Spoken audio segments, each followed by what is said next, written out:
que en torno a las adolescentes hay muchísimas preguntas, dudas, no tan solo restricciones legales, pero también donde muchas veces aterrizan las mayores dificultades y restricciones del acceso.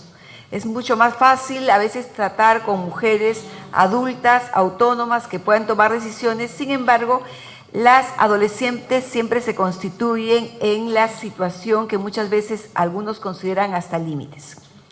En ese sentido, creo que es un lujo contar en esta mesa con dos personas que trabajan justamente en el tema y por lo tanto van a hacer mucho de sus contribuciones para entender esta dificultad. Tengo a Linda Valencia acá a mi derecha y a Gabriela Castellani a mi izquierda. Linda Valencia es médica cirujana egresada de la Universidad San Cristóbal de Guatemala con maestría en ginecología y obstetricia por el Hospital General San Juan de Dios y de la Universidad San Carlos de Guatemala. Es integrante de la Asociación de Ginecología y Obstetricia de Guatemala y de la Asociación Guatemalteca de Mujeres Médicas. Es integrante fundadora de la Asociación de Profesionales de los Derechos Sexuales y Reproductivos de Guatemala, APROCER, y es consultora además de Derechos Humanos y Salud y labora como oficial de programas senior de Planned Parenthood Global para Guatemala y directora médica del Centro Integral del Parto Natural Ixchel.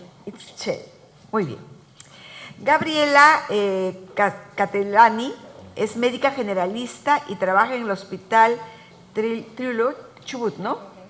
Trelew Chubut. Es docente adscrita a la UBA en la carrera de formación docente de la Facultad de Medicina de la UBA. Diplomada en Salud, Derechos Sexuales y Reproductivos. Gestión Integral de Políticas, Programas y Servicios, Universidad Salud. Se desempeñó como referente provincial de los programas sanitarios de adolescencia y salud sexual y reproductiva del Ministerio de Salud de Chubut desde marzo del 2014 hasta mayo del 2016.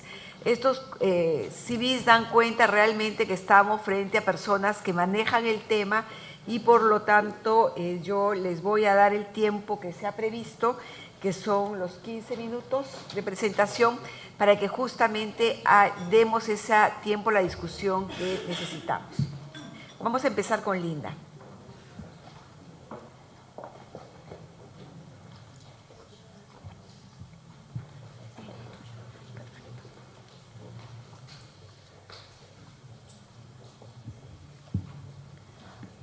Muy buenas tardes. Para mí es un verdadero gusto estar el día de hoy acá.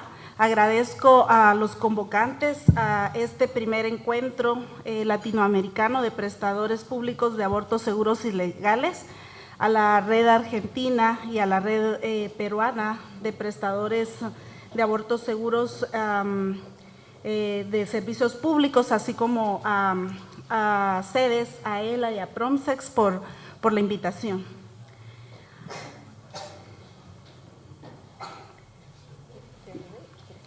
Está bien, sí, gracias. Muy bien, América Latina y el Caribe son la única región en el mundo donde ha aumentado el número de partos en niñas menores de 15 años. Según la UNICEF, América Latina y el Caribe registran la segunda tasa más alta de embarazos en adolescentes en el mundo. La Organización Mundial de la Salud establece que la pobreza influye en la probabilidad que tienen estas menores de quedar embarazadas. Y es así como entran en este círculo vicioso entre maternidad precoz, que suele comprometer no solo sus resultados académicos, sino que finalmente el potencial económico de estas niñas. El Fondo de Población de Naciones Unidas ha afirmado que el embarazo en adolescentes ha sido llamado también el síndrome del fracaso o la puerta de entrada al ciclo de la pobreza, ya que perpetúa este círculo vicioso de pobreza y de falta de oportunidades para las menores. El Banco Interamericano de Desarrollo también afirma que las menores pobres tienen entre 3 y 5 veces más probabilidades de quedar embarazadas que las del primer quintil de la riqueza. Dentro de la literatura científica encontramos también numerosa evidencia acerca de esta problemática, que finalmente demuestra que las menores de edad embarazadas tienen resultados maternos y neonatales peores en comparación con las mujeres entre 20 y 24 años de edad. Los riesgos que están asociados con el embarazo en adolescentes y especialmente para las embarazadas menores de 15 años incluyen un mayor riesgo de muerte materna, de infecciones, de eclampsia, de parto prematuro, mortalidad y morbilidad no solo materna, sino que también neonatal. El embarazo entonces en las niñas y en las adolescentes está considerado como uno de los problemas de salud pública y de derechos humanos más importante que afecta a la vida de las mujeres. Sin embargo, pocos estudios han documentado los riesgos para la salud mental y el impacto social precoz que pueda tener particularmente entre las menores de 9 a 14 años de edad. Es por esta razón que Planned Parenthood Global y sus organizaciones socias, PROMSEX de Perú, la Fundación Desafío de Ecuador, la Asociación de Mujeres Axayacatl en Nicaragua y el Observatorio de Salud Reproductiva en Guatemala, realizamos una investigación multipaís en 4 países, Guatemala, Nicaragua, Perú y Ecuador, para evaluar el impacto de salud integral que tienen los embarazos en niñas de 9 a 14 años de edad. Este informe, que se titula Vidas robadas, es la compilación de los factores comunes que encontramos en las investigaciones nacionales, con el fin de evidenciar de manera integral la afectación que tiene el embarazo precoz en todas las dimensiones de la salud, no solo la salud física, sino que también la salud mental y la salud social, de niñas entre 9 a 14 años de edad y cómo esto vulnera sus derechos humanos. Con este informe esperamos llamar la atención gubernamental urgente sobre una cuestión crítica que afecta en la vida de estas niñas y que está frenando su desarrollo y afectando la agenda democrática de los países latinoamericanos. En Ecuador, en la última década se ha incrementado en un 74% los embarazos en adolescentes. En Nicaragua, el número de embarazadas entre 10 y 14 años aumentó 47% en los últimos 9 años. En Guatemala, en el año 2014, se reportaron 5.100 partos de niñas entre 10 y 14 años. Para el 2012, mi país tenía el 25% de los nacimientos en Guatemala eran embarazos de niñas y adolescentes. Una de cada cuatro mujeres estaba pariendo adolescente estaba pariendo un niño en mi país. Y en Perú, en el 2013, más de 1.100 partos fueron de madres de solo 12 y 13 años de edad. Entonces tenemos la responsabilidad estatal que hacemos en este estudio. La violencia sexual contra las niñas y adolescentes, así como las consecuencias para su salud física, mental y social, es una grave violación de sus derechos humanos. Los estados tienen una responsabilidad no solo de la prevención, sino también de cómo evitar esta forma de violencia, de responder de manera adecuada cuando las niñas y adolescentes experimentan particularmente estos embarazos, resultado de la violación. La responsabilidad estatal en materia de derechos humanos en este contexto se caracteriza por 2 principios importantes. La violencia contra las mujeres y las adolescentes se aborda como una cuestión de igualdad y de no discriminación entre mujeres y hombres y tiene un carácter interseccional. Y segundo, como resultado de este carácter interseccional de la violencia y la discriminación, los derechos humanos violados son finalmente múltiples, pero también interdependientes. La interseccionalidad de la violencia y la discriminación de las niñas Es un fenómeno que afecta a todas las personas. Sin embargo, las normas, creencias, prejuicios y los estereotipos negativos de género que imperan en nuestras sociedades tienden finalmente a subordinar y a devaluar a las mujeres y a las niñas, así como su dependencia afectiva, económica, social. Todo esto las hace más vulnerables, por lo que la violencia contra la mujer finalmente constituye una forma de discriminación, como lo ha manifestado la Comisión Interamericana de Derechos Humanos.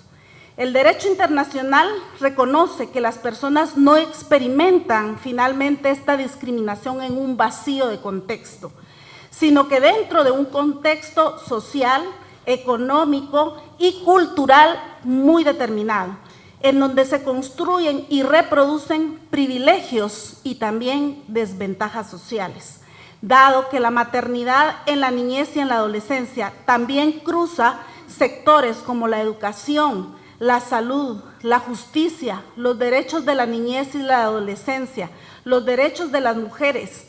Es considerada entonces un indicador de desarrollo, pero también de bienestar social, que por tanto requiere este análisis interseccional en materia de derechos humanos. Acá vemos el caso de K. El estudio está lleno de los testimonios que se recolectaron en estos 4 países. El caso de K, de 17 años en Ecuador, dice: el padre de mi hija me metió en un lugar que era muy feo y me quitó a mi hija de 3 mesecitos y algo, cuando ya mi hija nació. Él supo que era una niña, él me dijo que yo vaya porque si no mi familia será muerta.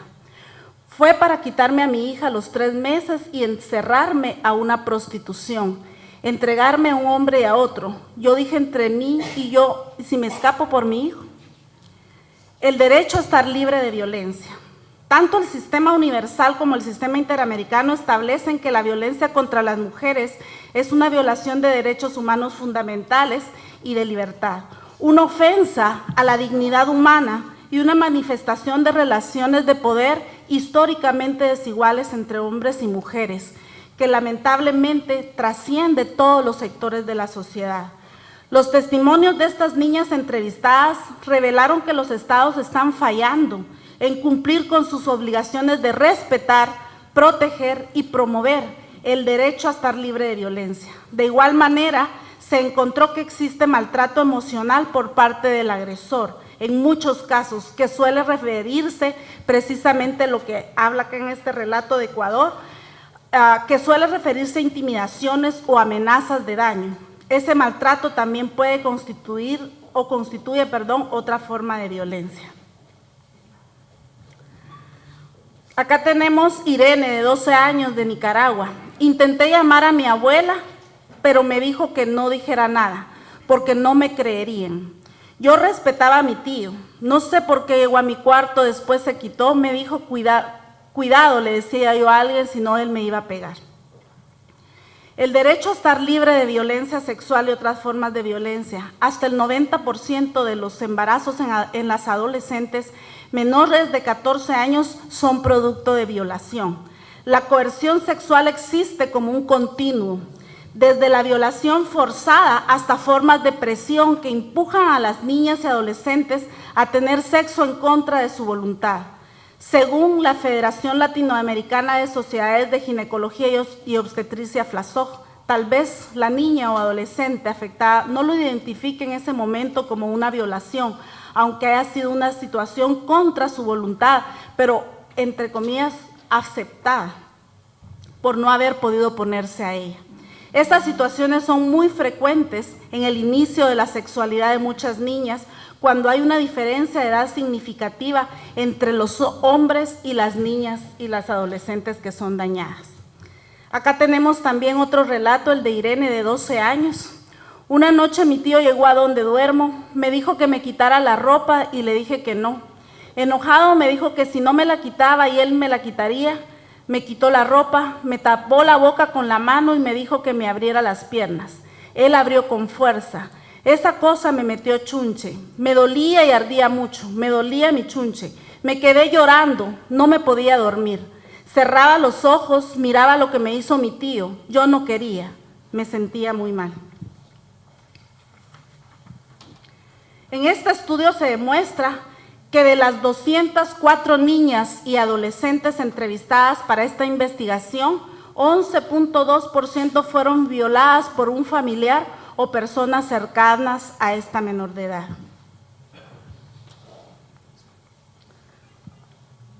Acá tenemos otros relatos de la madre de Claudia, de 13 años, en Nicaragua. El agresor era un vecino de 55 años aproximadamente. En el caso de K, de 17 años, de Ecuador, mi padrastro me violó cuando tenía 8 años, relata ella. En el caso de Y, de 13 años, de Ecuador, mi tío tenía 74 años cuando abusó de mí. Yo tenía 11 años. En algunos de los países donde se realizó la investigación, los violadores de las niñas y adolescentes menores de 14 años son personas cercanas a su entorno familiar. Están en el 85%, por ejemplo, en Guatemala, los violadores son familiares, padre biológico, padrastro, tío, abuelo, hermano o primo. Por otro lado, es común también que estos violadores, principalmente en las menores de 14 años, los agresores o parejas son mayores y hay una gran diferencia de edad y esta es una constante, principalmente en las menores de 14 años. En el relato de S, de 14 años, de Ecuador, no puedo dar a luz normal porque fui bastante violada y no me gustaba que ni me toquen. Me daba miedo, me hicieron cesárea, yo no me dejé examinar por lo que sabía llorar. Me dolía la vagina, sentía feo cuando la doctora iba a hacer el examen. La doctora dijo, entonces señora, llévesela a otro hospital porque no se quiere dejar examinar. El derecho a estar libre de violencia institucional, ya lo mencionaban este tipo de violencia el día de hoy en la mañana. La violencia institucional comprende ese daño físico y psicológico a personas como resultado de condiciones estructurales inadecuadas de las instituciones y de los sistemas públicos. La violencia institucional también puede ser generada por leyes, políticas o prácticas que limitan el ejercicio de los derechos reproductivos. Las leyes que penalizan totalmente el aborto, por ejemplo, perpetúan patrones culturales de estigma y discriminación, crean barreras de acceso a servicios básicos de salud para las mujeres, crean barreras de acceso a la justicia y afecta desproporcionadamente a grupos específicos de mujeres. La prohibición del aborto para víctimas de violencia sexual constituye violencia institucional. Asimismo, esa negativa del acceso a los servicios de salud pública requeridos para estas víctimas genera una violación al derecho a estar libre de este tipo de violencia. En este relato de una menor nicaragüense, porque una doctora me decía que muy chiquita, que me dejé embarazar, y eso me hacía sentir mal. Ana, de 16 años, en Perú, en el hospital me miraban mal. Los obstetras me decían que tenía que jugar con muñecas porque yo era muy niña. Parte de la situación de violencia que enfrentan estas menores se refiere al estigma que ellas finalmente reciben. En Perú, el 28% de las adolescentes menores de 15 años de este estudio sintieron algún tipo de estigma en los servicios de salud por parte del personal. En Nicaragua, el 64% dijeron que sentían estigma de parte del personal de salud. K, de 17 años, de Ecuador, a los 10 años quedé embarazada de un padrastro. Yo no quise tener porque fue producto de violación y no iba a tenerlo. Veo que para ser madre hay que tener un poco de paciencia, pero dicen que me pueden quitar a mi hija donde yo siga maltratándola. Mi hija estuvo internada porque mi hija sufrió pulmonía. El derecho a la salud. Obligar a una niña o adolescente a llevar un embarazo resultado de actos delictuales, lo que pasa en países de la región, no permite el acceso al aborto en casos de violación y tiene una interpretación restrictiva del aborto cuando la vida y la salud de la mujer está en riesgo. Puede exponerla a riesgos para su salud física como esterilización e infecciones. En América Latina, el riesgo de muerte materna es 4 veces mayor entre las adolescentes menores de 16 años. El derecho a la salud tiene como contraparte una obligación estatal de garantizar una gama completa de servicios, incluidos los servicios en materia de salud sexual y reproductiva. Los resultados de este estudio afirman que ninguna de estas niñas que fueron víctimas de violencia sexual tuvieron acceso a anticoncepción oral de emergencia o la interrupción legal del embarazo no fue presentada como una opción para ellas. Ese 14 años de Ecuador me quedé espantada porque me decía, chuta, ¿y ahora qué hago? Y yo con un hijo he llorado porque cuando estaba embarazada no sabía qué hacer y decía, chuta, ¿qué hago? Sobre la salud mental. En el área de la salud mental se ha observado las altas tasas de síntomas depresivos de las adolescentes durante el embarazo y el posparto que generan las más altas de la población adulta.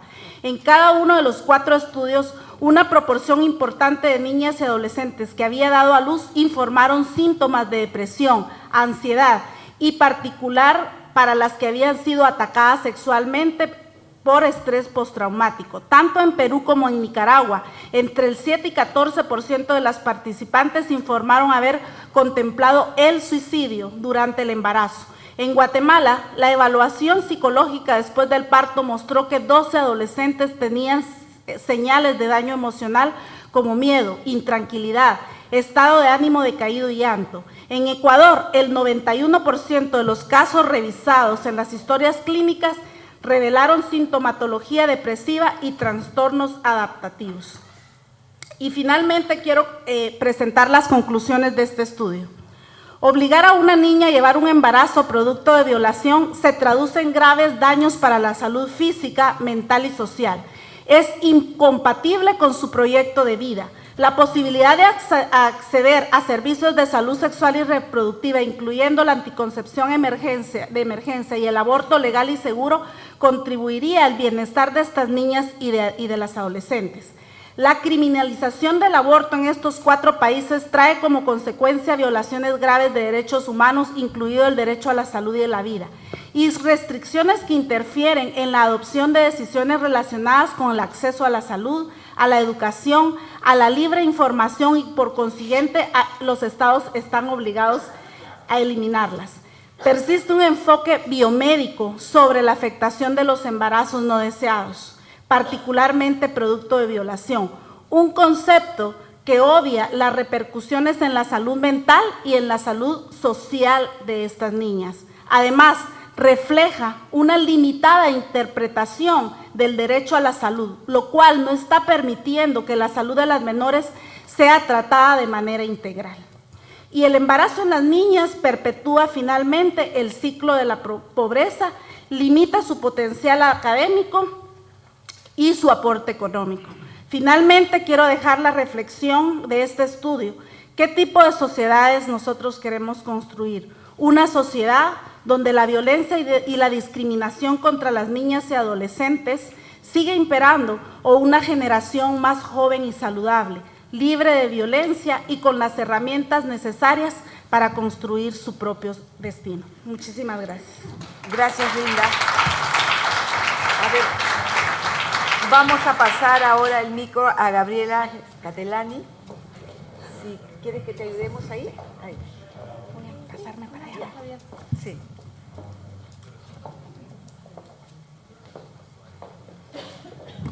Bueno, buenas tardes a todos y todas. Gracias por la invitación.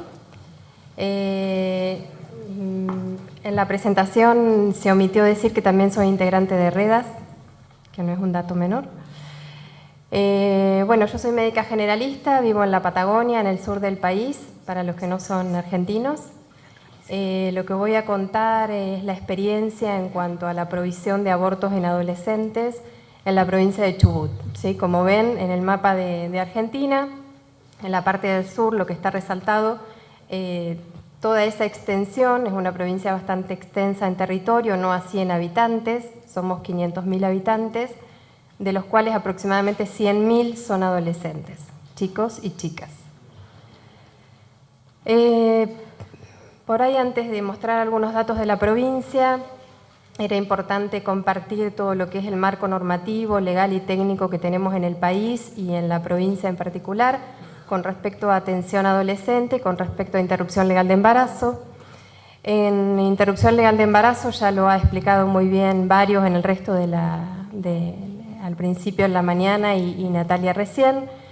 En Argentina tenemos el Código Penal, en donde ya tiene casi 100 años, y en el artículo 86 establece las 3 causas de no punibilidad del aborto, en lo que se habla de aborto no punible, que son el riesgo para la vida, para la salud de la mujer y la causal violación. Nosotros en el año 2010, en la provincia,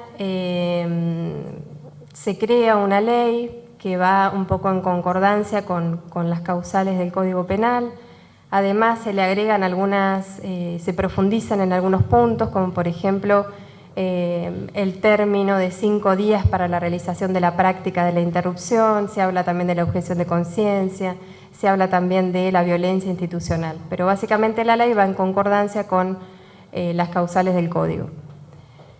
2 años después, que esto también lo habló Natalia recién, aparece el caso FAL, que fue a través de un caso que fue de Chubut, sí, el caso que contó Natalia recién, de esta adolescente violada por su padrastro, y que después la Corte Suprema falla 2 años después, sobre todo profundizando el tema de violación, dándole la interpretación al código no solo para las mujeres violadas con discapacidad mental, sino para todas las mujeres violadas en general. Y también se establece como un punto importante, que ya nosotros lo habíamos incorporado en la ley provincial, la no necesidad de la denuncia y el único requerimiento de la declaración jurada por parte de la mujer víctima de violación. Por otro lado, y también hoy alguno de los compañeros latinoamericanos había hecho mención a los documentos técnicos que tenía en su país. Nosotros en Argentina tenemos 2 guías y protocolos, una fue del 2010 y su actualización en el 2015, que nos marcan un poco no solo lo normativo y lo legal, sino cuestiones más prácticas, más técnicas, con respecto a la realización de las interrupciones legales de embarazo. En cuanto al marco normativo de la atención adolescente, son varias las leyes y los documentos que avalan las prácticas y la atención integral en este grupo etario.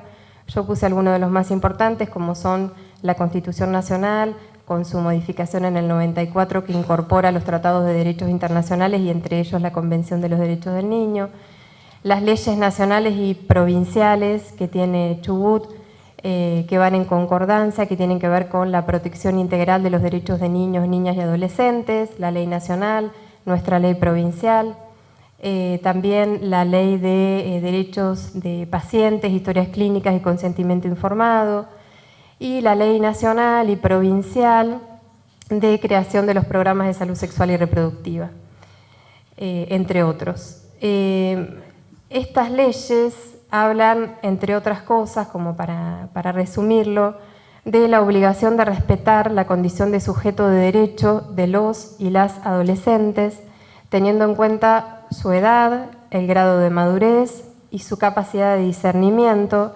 Acá aparecen estos conceptos ya establecidos en la Convención de los Derechos del Niño, que es el interés superior del niño y la autonomía progresiva. También estas leyes hablan del derecho a la atención integral de la salud de las y las adolescentes, el acceso a los servicios de salud y las acciones en igualdad de oportunidades y sin ningún tipo de discriminación. Y por otro lado, sobre todo las leyes que crean los programas tanto nacionales como provinciales de salud sexual y reproductiva, tienen como objetivo fundamental el de garantizar el acceso a la información, a la orientación, a métodos y prestaciones y servicios referidos a salud sexual y reproductiva. Entonces, cuando estamos trabajando y garantizando la interrupción legal del embarazo, en realidad estamos también teniendo el respaldo de estas leyes. Siempre teniendo en cuenta los derechos de privacidad, de intimidad y de confidencialidad, que son muy importantes a tener en cuenta en la atención de adolescentes. Entrando en algunos datos y algunas características que tiene la provincia de Chubut, la provincia, como les decía recién, es una provincia muy extensa en territorio, pero muy despoblada. Tiene 5 ciudades importantes y el resto vendría a ser ruralidad con pueblos muy chicos, ¿sí? Con pocos habitantes.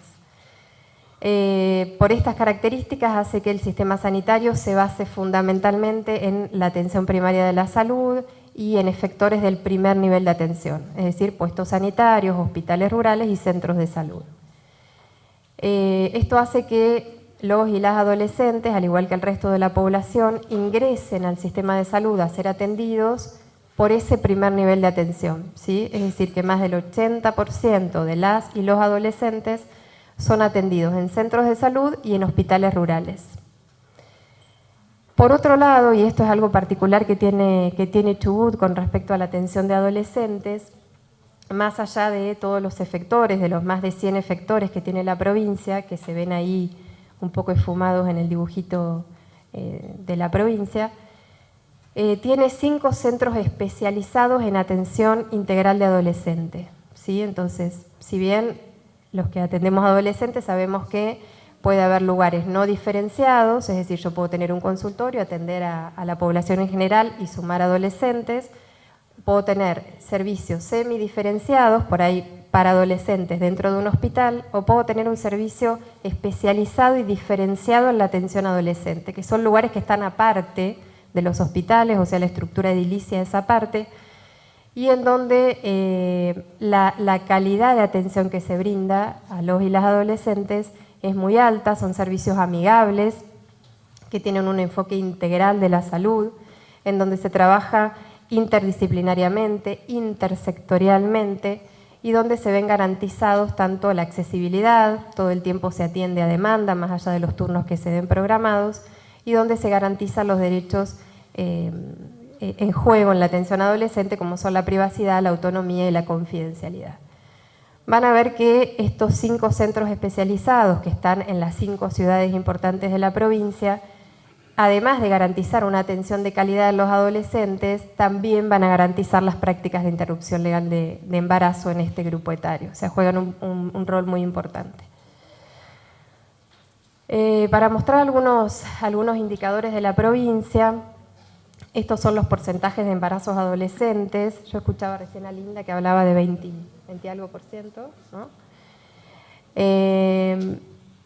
Esta es más o menos la progresión en los últimos 14 años que tiene la provincia con respecto al porcentaje de embarazos adolescentes, teniendo en cuenta el total de embarazos. Fíjense que la tendencia es descendente. Los últimos años, y fundamentalmente está hasta el 2015, está hecha la estadística, el porcentaje en el 2015 es 14,14 y de hecho está por debajo de la media nacional, que es de 15,7. O sea, estamos en una tendencia descendente con respecto al porcentaje de embarazos adolescentes. Estas son las tasas de fecundidad, lo mismo, si bien es de los últimos 4 años la tasa, pero bueno, tenemos tasas que van descendiendo. La línea verde que ven arriba es la tasa de fecundidad general en mujeres entre 15 y 49 años. La línea azul es la tasa de fecundidad en adolescencia tardía, es decir, entre los 15 y los 19. Y la línea roja que ven debajo, que cuesta bastante descenderla, es la tasa de fecundidad en adolescentes menores de 14 años. Yo les decía que a partir del caso FAL se empieza a trabajar, como fue un caso originario en la provincia, se empieza a trabajar en la producción de la ley. A los pocos meses de realizada la práctica del caso FAL, se sanciona la ley en el año 2010.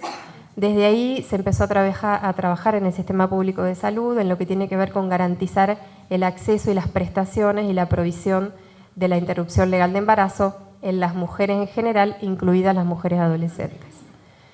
Esta es la progresión de los casos, ¿sí?, que han sucedido en la provincia realizados de interrupción legal de embarazo. Fíjense que en el primer tiempo de sancionada la ley, 2010 y 2011, los casos fueron 20. El resto de los años fueron 45, fueron 94, fueron 208 y si bien el dato del 2015 está en proceso, pero aproximadamente sería de 307 casos. Siempre prácticamente se han duplicado o han aumentado exponencialmente el número de casos. Esta es la red que tiene la provincia con respecto a los efectores que proveen de interrupciones legales de embarazo.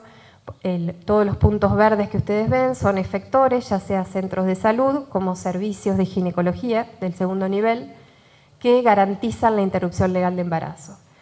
Si bien ahí, digamos, está como más concentrado en la zona de Puerto Madryn y de Trelew, ¿no?, que es lo que está más para la costa, también tenemos efectores que garantizan la práctica en la zona sur y en la zona de cordillera, ¿sí?, que es lo que ustedes ven, la cordillera para el lado de la derecha. Son aproximadamente 24 o casi 25 efectores de los 100 que tiene la provincia que garantizan la provisión de interrupciones legales de embarazo, en las mujeres en general, incluidas las adolescentes.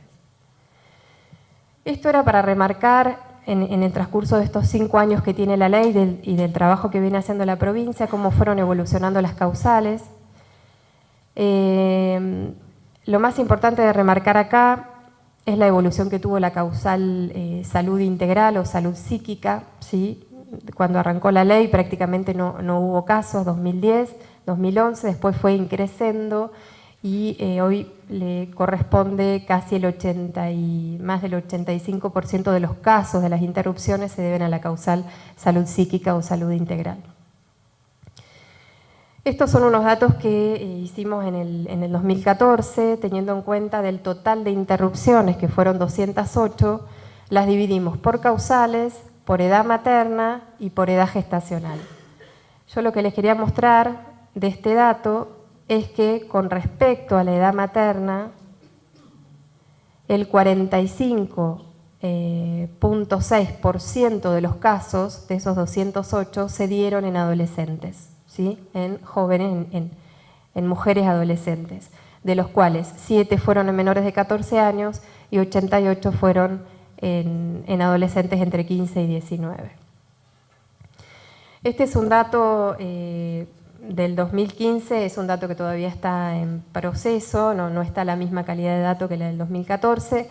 Lo que sí les puedo mostrar es, en estos centros especializados en atención adolescente, diferenciados en atención adolescente, de los 379 casos del 2015, 84, que es más o menos un 22%, ocurrieron en estos centros de atención. Es lo que les comentaba hoy, ¿sí?, que estos centros garantizan, son amigables y tienen mucho que ver con que las interrupciones legales en adolescencia, un cuarto de ellas se den, un cuarto del total se den en estos centros de atención. Las conclusiones de la experiencia de la provincia. Desde el año 2010, la provincia de Chubut garantiza el derecho de las interrupciones legales de embarazo de las mujeres, incluidas de las adolescentes, con algunas que otras dificultades. La provisión de abortos es una prestación priorizada en los lineamientos del Programa Provincial de Salud Sexual y Reproductiva, un poco lo que preguntaba Silvina y Natalia, ¿no?, de cómo hacer de la práctica individual una práctica institucional y una política pública, constituyendo una política sanitaria cuyo objetivo es disminuir la mortalidad materna por abortos inseguros. De hecho, desde la provincia y con fondos ministeriales se compra el Oxapros para todo este tipo, para el total del número de casos, ¿sí? Existe una evolución importante en cuanto al número de casos resueltos. Ustedes vieron la progresión que hay incluso es a expensas de la causal de salud integral o la causal de salud psíquica. Siempre hay dificultades, las dificultades que también las comentaron en el transcurso del día se dan fundamentalmente con el segundo nivel, con los casos de interrupción legal de embarazo de segundo trimestre avanzado que llegan a los servicios de ginecología, sobre todo cuando las causales de esas interrupciones es salud integral. Las interrupciones legales de embarazo en adolescentes se ven facilitadas tanto en su acceso como en la calidad de la atención, lo que les comentaba recién, por la particularidad que tiene la provincia de tener 5 centros especializados en salud integral adolescente. Muchas gracias. Muchas gracias también a ti. Bien, yo voy a abrir la participación, solo para señalar que creo que uno de los impactos más complicados que hemos tenido en la región y que han sido resultados de las políticas regresivas ha sido justamente una mayor visibilización, que es distinto a lo que ha pasado, del incremento del embarazo en adolescentes en el resto de los países. Entonces es todo un desafío. Abro las preguntas, comentarios, invito a Isoé, si alguien más se apunta.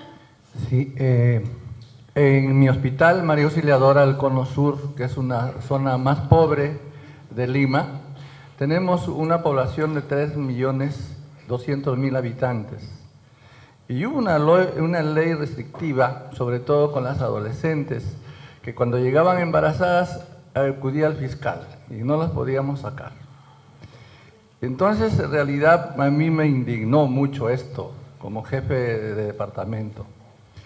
Y bueno, hicimos un estudio con las psicólogas para ver si en realidad pues, estas chicas las habían embarazado por violaciones o por su propia cuenta.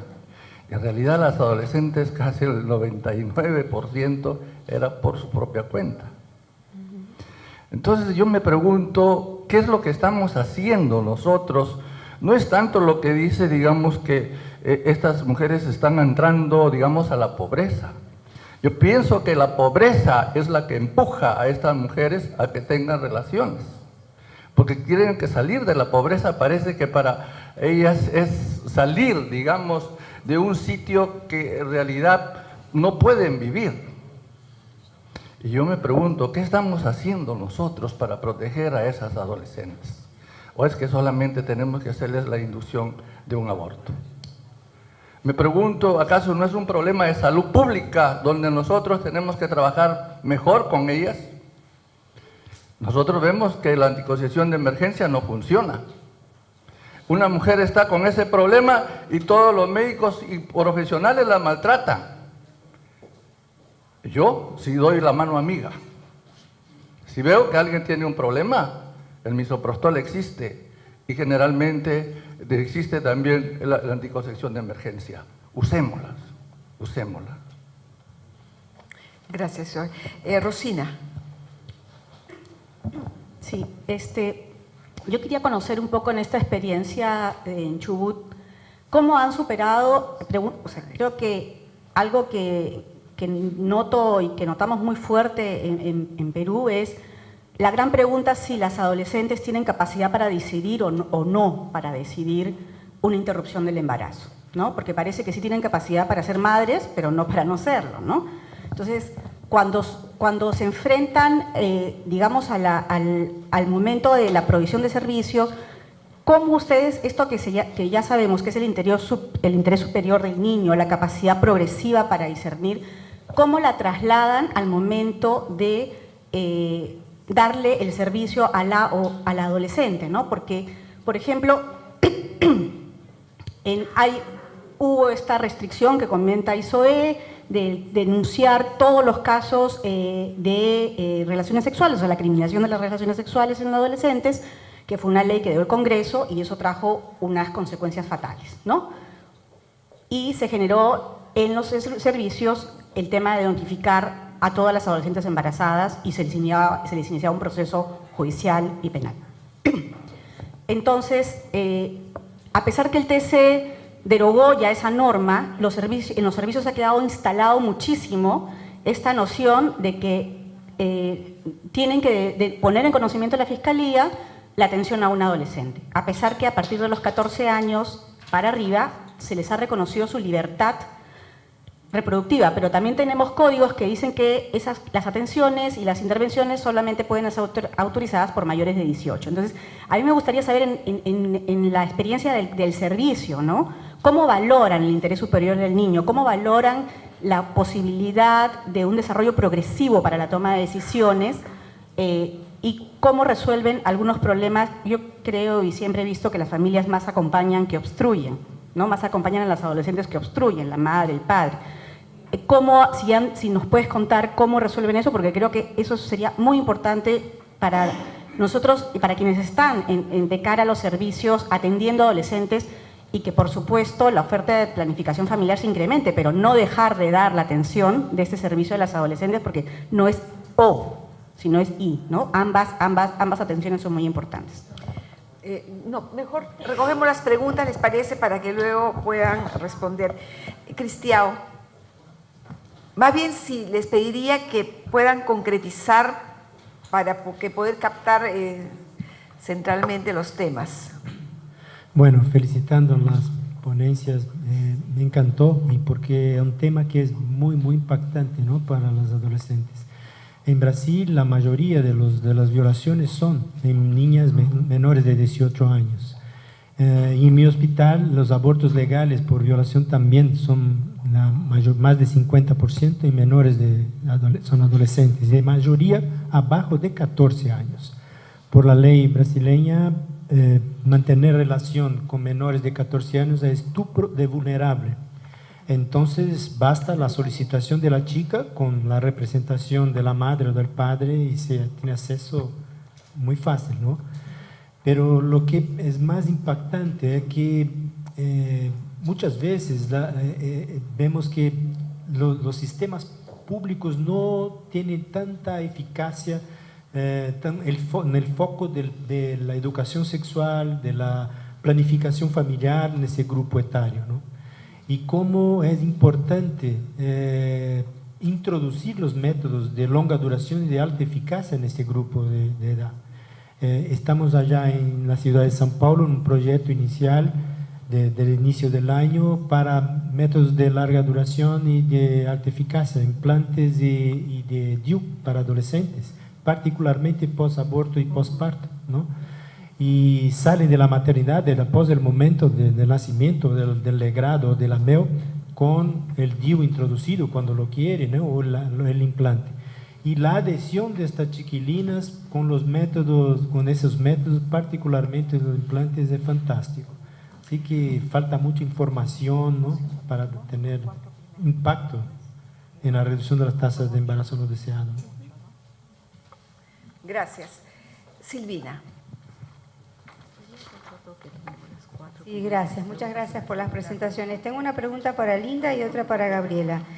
Linda, tú hablaste del impacto de la relación entre embarazo en la adolescencia, en este caso fruto de una violación, y la salud, ¿no? La denegación del acceso al aborto y el impacto sobre la salud de estas niñas y adolescentes. Me preguntaba si ustedes tuvieron oportunidad, yo no leí la publicación que tú presentaste, si tuvieron oportunidad de mirar también la relación entre la denegación de acceso al aborto en la población adolescente y el suicidio, porque hay alguna evidencia que indica que muchas de las muertes por causas externas, en particular suicidios de adolescentes, se deben a embarazos no planificados o no deseados, fruto de violación, que frente a la denegación de un aborto la muchacha termina decidiendo,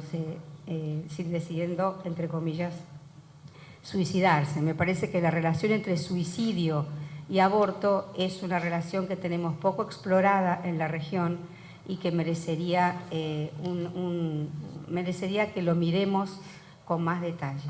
Y la pregunta para Gaby tiene que ver con la modalidad de la gestión de los servicios de aborto para las adolescentes, y me preguntaba, porque no lo sé, si la atención es exclusivamente ambulatoria y qué impacto puede tener eso en el acceso, sabiendo que las adolescentes a veces, digamos, no refieren en sus familias la existencia de un embarazo y menos aún de un aborto. Entonces la atención ambulatoria en un punto se convierte en un problema para las adolescentes que tienen que volver a su casa eventualmente y continuar algún tratamiento con aborto con medicamentos, ¿no? ¿Cómo resuelven esa ecuación entre atención ambulatoria y algunas dificultades que las adolescentes tienen en materia de no querer contarle a sus familias lo que están haciendo?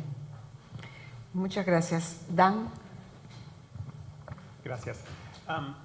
Pero tal vez ya lo dijiste, Gabriela, pero en la experiencia de Chubut, ¿el porcentaje de abortos hechos en el segundo trimestre es más alto dentro de los adolescentes? Porque en otros estudios sí, un factor de riesgo muy importante es la adolescencia con la presentación tardía para servicios de aborto.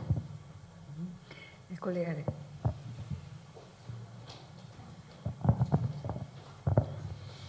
Buenas tardes, felicitaciones por sus ponencias. Francisco Hidalgo de Red Paz Perú. Yo trabajo en un hospital pequeño, nivel 2.2, que significa tiene 36 camas para obstetricia y 6 camas para ginecología. Tenemos un alto índice de abortos en adolescentes y la mayoría son, como dijeron, consentidos. El único que no está consentido es el embarazo, pero sí las relaciones, que quede bien claro eso. Los embarazos no son deseados. Tienen poco acceso a planificación familiar y a veces después del primero recién tienen acceso porque desconocían del sistema. Segundo, que los que entran al sistema, no tenemos ley de violación, tenemos en la emergencia llena muchas veces con aborto de adolescentes por violación. Pero ¿qué ha pasado? Estas niñas se van, toman su pastilla de misoprostol y se acuden cuando están sangrando. O sea, se están automedicando las pacientes adolescentes y llegan. Gracias a Dios se ha bajado esta ley de no denunciar. En mi hospital no se denuncia ninguna menor. No se pasa por ningún lado. Quedan 4 horas y se retira. La pregunta es, ¿cómo podremos mejorar esta atención a estas adolescentes para prevenir, no solamente con anticonceptivos, sino para la ley que ustedes tienen, cómo nos pueden apoyar a Perú para que estas chicas vayan oportunamente y no tengan que automedicarse, estar medicados dentro de una institución protegida por los profesionales de la salud? Gracias. Gracias. Hubo una persona que en la parte posterior de Colombia. Sí, ahí está, por favor. No es una pregunta, es un comentario. Disculpen. Sobre tu pregunta, Rosina, de Argentina y el consentimiento, más que responda ahí, yo creo que es importante hacer como la vinculación histórica y hacer énfasis en que ya no es excepcional la sustitución del consentimiento. Se sustituyó el consentimiento por décadas y siglos a las mujeres, se le sigue sustituyendo el consentimiento a las personas con discapacidad mental y a muchas niñas y adolescentes. Pero ya hay marcos jurídicos que rechazan eso y es excepcional la sustitución. Lo que se trata ahora es de acompañar. Y en ese sentido me parece importante, solamente hay otros países que también lo tienen, que en la Argentina el año pasado el Ministerio de Salud sacó una resolución donde establece pautas para el consentimiento de adolescentes, que me puede parecer interesante. Si no recuerdo mal, es la 615, resolución 615 del Ministerio de Salud. Gracias. La última persona que está en la parte posterior. Ya. Ok, entonces voy a dejar a nuestras panelistas. ¿Quieres empezar, Linda, o quieres empezar tú? Como gusten. A ver, por favor. En relación a los comentarios que se hacían sobre el tema de la violación sexual, para la mayoría, o sea, de los países de Latinoamérica y principalmente para los países donde se hizo la investigación, es exactamente como Cristiano lo manifestaba, es las relaciones sexuales con menores de 14 años por sí constituyen violación sexual. Hay estudios que se han hecho también siguiendo a lo que manifestaba el médico que hizo referencia al inicio, y es que de hecho estudios que la misma Federación Latinoamericana de Sociedades de Ginecología ha hecho, donde el 90% de los embarazos en menores de 14 años han sido precisamente producto de violación sexual, de relaciones no consensuadas en las menores de edad. Solo, por ejemplo, en el caso de Guatemala, tal vez uniendo a este tipo de investigaciones que hemos realizado, por ejemplo, se hizo un estudio sobre que era más que todo un estudio de tipo de corte con la comunidad jurídica sobre las sentencias que tenían un impacto principalmente en relación a estereotipos de género, en violencia sexual. Y en ese estudio, por ejemplo, encontramos en Guatemala el 85% de esos embarazos de menores de 14 años, 85% era violación sexual por parte de alguien cercano a la niña. Usualmente las niñas menores de 14 años son las que están más vulnerables a ser violadas por una persona cercana a ellas. Quien debe de cuidarlas finalmente terminan siendo sus agresores, el padre biológico, el padrastro, el abuelo, el tío, el hermano, el vecino, terminan siendo los agresores de estas menores de 14 años. Hay una diferencia significativa entre los embarazos de 15 a 19 años, donde se mira una marcada diferencia en relaciones consensuadas. La otra pregunta sobre si había relación con el tema del suicidio. No en los 4 estudios se consideró esta variante, solo en el estudio que se hizo de Perú y en el estudio que se hizo en Nicaragua. En Nicaragua, el 14% de estas chicas consideraron el suicidio como una forma de terminar con ese embarazo, y en Perú, el 6% de las chicas consideraron el suicidio. En los otros 2 países, Guatemala y Ecuador, no se consideró esa variante. Hay un estudio del Fondo de Población de Naciones Unidas que lo hizo para Centroamérica, y el estudio salió, esa sí era la relación de embarazo no deseado en adolescentes con suicidio, y había casi un 15% de suicidio relacionado a embarazo no deseado en adolescentes. Bueno, a ver, contestando algunas de las cosas que surgieron. En adolescentes nosotros trabajamos fundamentalmente en no solo el acceso y la provisión de la interrupción legal, sino lo previo, ¿no? La educación, la consejería. También estamos trabajando fuertemente en los métodos de larga duración, como decía el doctor, en LARCS, fundamentalmente en DIU y en implante, y en medroxiprogesterona, bueno, con algunas restricciones, pero también trabajamos mucho en el acceso de tanto a preservativos como anticoncepción de emergencia, realmente en que haya un acceso libre, sin obstáculos, sobre todo en adolescentes, esto evitando, ¿no?, la situación del embarazo no deseado. Y por otro lado se trata, ahora con algunas dificultades, pero se trata de tener por lo menos la cantidad adecuada de insumos anticonceptivos, ¿no? Pero bueno, digamos que se trabaja en educación, en consejería, está el insumo, igualmente llegan los embarazos no deseados. Con respecto a las edades de adolescentes, de cómo trabajamos el tema de la capacidad y del discernimiento,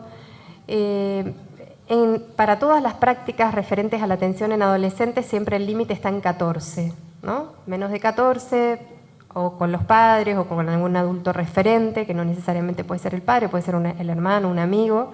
En general, para las prácticas, incluida el ILE, mayor de 14 se supone que tiene la autonomía y el discernimiento suficiente como para poder abordar un tratamiento, desde una angina hasta una interrupción de embarazo solo. Lo que sí se trabaja sola, se trabaja mucho en los centros de adolescencia. A ver, como es una situación no placentera, una interrupción legal de embarazo, de que siempre esté esa chica acompañada por quien decida. Pero digamos que el límite está ahí, ¿no? Menor de 14, buscan un adulto referente, más de 14, la ley ampara a que pueda ser atendida y dado el tratamiento sola. Y por otro lado, no se judicializa ningún caso que se presente en adolescentes, ¿eh? Eso directamente se firma un consentimiento informado. Nosotros tenemos varios modelos de consentimiento, uno es para los casos de violación, que es la declaración jurada, el otro es para menores de 14, donde tiene que firmar el adulto referente, el otro es para adultas, más de 14, y el otro es para las personas con discapacidad mental, ¿sí? Están esos 4 consentimientos. Con respecto a lo que preguntaba Silvina, de cómo manejábamos el tema de los tratamientos ambulatorios, 88%, 90% de las interrupciones legales en la provincia son en menores de 12 semanas de gestación, por lo tanto los tratamientos son ambulatorios. De la misma manera se manejan en adolescentes. Sí se hace una salvedad, por ahí en adolescentes menores de 14 años, en donde muchas veces las causales son violación o son por lo menos relaciones sexuales no consentidas. Ahí sí, en general se internan a las pacientes en pediatría o en la maternidad, digamos, en algún servicio como para acompañar un poco más desde la institución la práctica. Pero mayor de 14 años el tratamiento es ambulatorio, siempre con los signos de alarma, con el teléfono de algunos profesionales del equipo para llamar ante cualquier duda, con controles a las 24 o 48 horas de haber iniciado el tratamiento. Y lo que preguntaba Daniel con respecto al segundo trimestre, en realidad los datos que nosotros sacamos del 2014, que hablan de esos 208 casos, ¿no?, que sucedieron en el año, pudimos ver cuáles habían sido, qué edades maternas, qué edades gestacionales y qué causales, pero no pudimos cruzar los datos entre sí. O sea, si vos me preguntás del segundo trimestre cuántos fueron en adolescentes, la verdad que el dato concreto no lo puedo saber. Lo que uno ve en la práctica, pues segundo trimestre, si bien nosotros tenemos más del 20%, como me dijiste vos, una vez teníamos bastante, lo que uno ve, porque son pacientes que generan el segundo trimestre, es todo un tema, genera una gran movilización, ya sea por parte de los equipos que lo atienden, como por el equipo que la recibe en el servicio de ginecología, sobre todo segundo trimestre avanzado. En general, uno ve que son tanto pacientes adolescentes como adultas, ¿no?, con diferentes causas por las cuales llegan a un segundo trimestre, en algunos casos avanzados. Bien, gracias. Yo tan solo quisiera responder un poco a la pregunta de Silvina respecto al tema de los suicidios. En el caso nuestro tenemos hecho un estudio de 10 casos de muerte maternas, de los cuales solamente 2 casos se han dado por situaciones no controladas, como un problema neurológico y una enfermedad infecciosa. Pero ahí encontramos 2 casos de suicidios y además 6 casos en que en realidad al adolescente se le había dejado morir. Y se le había dejado morir tanto en el espacio doméstico, pero luego en el espacio hospitalario. ¿Por qué señalamos esto? Porque cuando se hicieron la revisión de las historias clínicas, el nivel de negligencia en el registro de las historias clínicas y el tratamiento tardío era un tema escandaloso. Entonces, lo que implica que también hay un asunto muy complicado que creo que podría ser un proceso luego de discusión, es que la maternidad se vive como un castigo. Entonces, aquel elemento que se coloca, digamos, como una realización de las mujeres, en el caso de las adolescentes es muy especial porque más bien la maternidad se castiga. Y creo que también ese es un elemento que deberíamos tomar en consideración, sobre todo en los servicios de previsión de aborto, el altísimo riesgo de maltrato que sufren las adolescentes por parte del entorno. Entonces, quería dejar esto como una cuestión compartida y agradecerles muchísimo porque además creo que hemos terminado en punto, ¿no? Un poquito más, pero estamos dentro de la hora. Bueno, muchas gracias. Ha sido el último panel del día y para mañana con más fuerza.